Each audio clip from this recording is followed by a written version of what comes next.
Tudo bem, pessoal? Aqui quem fala com vocês é o Guilherme Carvalhal e no vídeo de hoje nós vamos dar continuidade à nossa série falando sobre a poesia de João Cabral de Melo Neto. Então deixa aí a sua clicada em curtir e se inscreva para acompanhar o nosso conteúdo.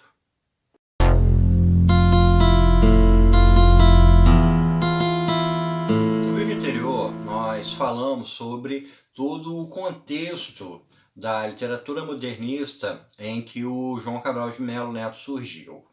E a gente viu também que nesse contexto a gente tinha uma forte abrangência de ideias literárias, de propostas literárias, e que os dois autores que foram mais influentes em cima do João Cabral de Melo Neto foram o Graciliano Ramos e o José Américo de Almeida.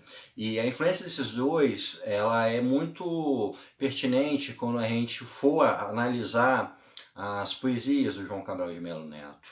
O Graciliano Ramos ele tinha um estilo literário seco, ele próprio dizia, né, e a crítica em geral fala, seco como o sertão, e o José Américo de Almeida ele tinha um estilo em que ele buscava uma forma bem mais rebuscada de literatura, ele fazia uma ponte entre a fala local, a cultura regionalista, com um linguajar literário mais rebuscado. E a gente vai ter essas duas influências bastante presentes na obra do João Cabral de Melo Neto.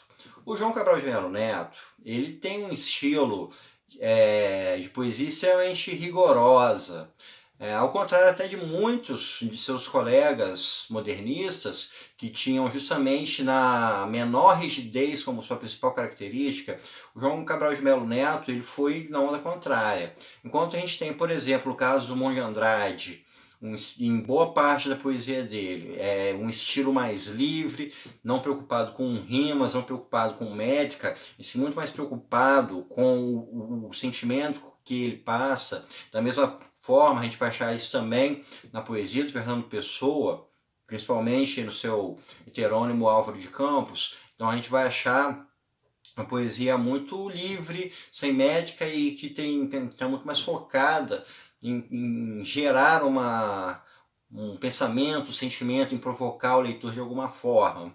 Já o João Cabral de Melo Neto, ele tem um estilo muito formal.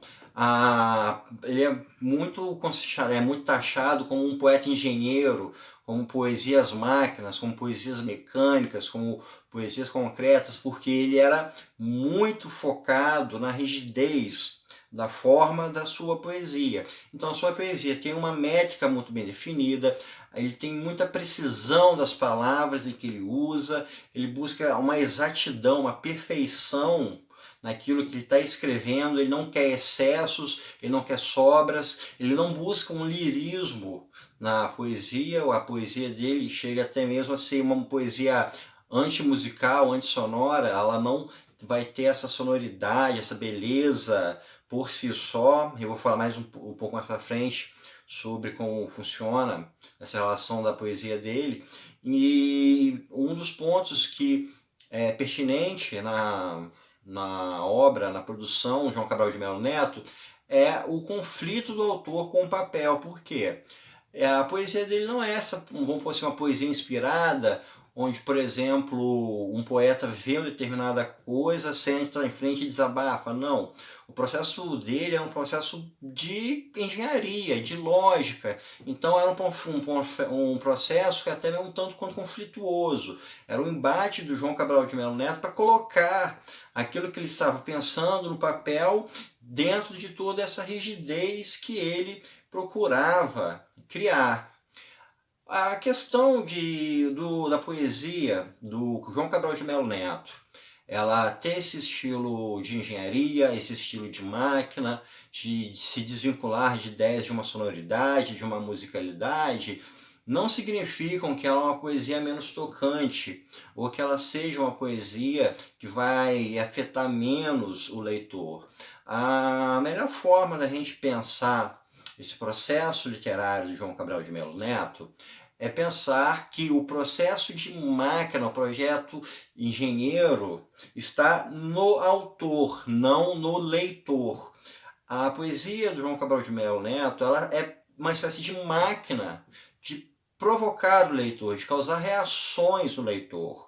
Porque mesmo não tendo esse lirismo em si, são poesias que mexem bastante com o leitor. Eu mesmo sou um deles. O poema A Educação pela Pedra, ele é um poema rígido. A proposta do poema é um poema de metalinguagem. A metalinguagem foi importante, é um elemento muito importante dentro da poesia de João Cabral de Melo Neto. A metalinguagem é quando o poeta ele escreve poesia sobre o simples ato de escrever poesia.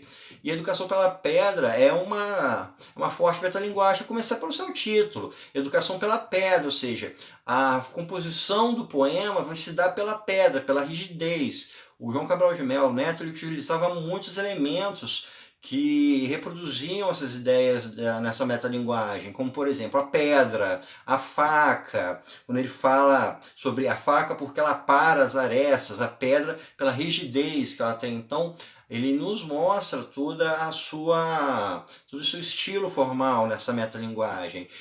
E ao mesmo tempo em que tem essa rigidez, vai justamente provocar o leitor, vai levar o leitor a pensar, vai levar o leitor a reflexões, a questionamentos. Não é uma poesia pela qual o leitor passe batido. É uma poesia extremamente complexa, uma poesia que pode levar, que explora lados novos da literatura. A gente tem que sempre pensar que o João Cabral de Melo Neto é fruto do modernismo, de uma nova forma de se pensar a literatura, e se tornou talvez o poeta mais influente das gerações seguintes, como por exemplo a poesia concretista e a poesia neoconcreta. E até hoje em dia a gente pode reparar em muitos poetas mais contemporâneos, por exemplo na produção de haikai, que é um estilo que ficou muito em voga nos últimos anos, que tem uma necessidade de um formalismo muito forte, são poemas muito curtos de origem japonesa, então a precisão das palavras, a precisão de uma rima, de uma métrica é muito importante nesse estilo, juntamente também com o uso de rimas toantes. O João Cabral de Melo Neto usava muito esse estilo de rima, que são rimas mais pelos tons e não pelos sons, como no caso das rimas soantes, com as quais nós estamos mais acostumados. Então, a gente tem o João Cabral de Melo Neto, um poeta extremamente relevante, um poeta extremamente influente, que criou suas poesias máquinas e que são máquinas de provocar o leitor, de gerar reações, de gerar sentimentos, de gerar questionamentos. Então, pessoal, isso é tudo por hoje. Espero que vocês tenham gostado e até o nosso próximo encontro.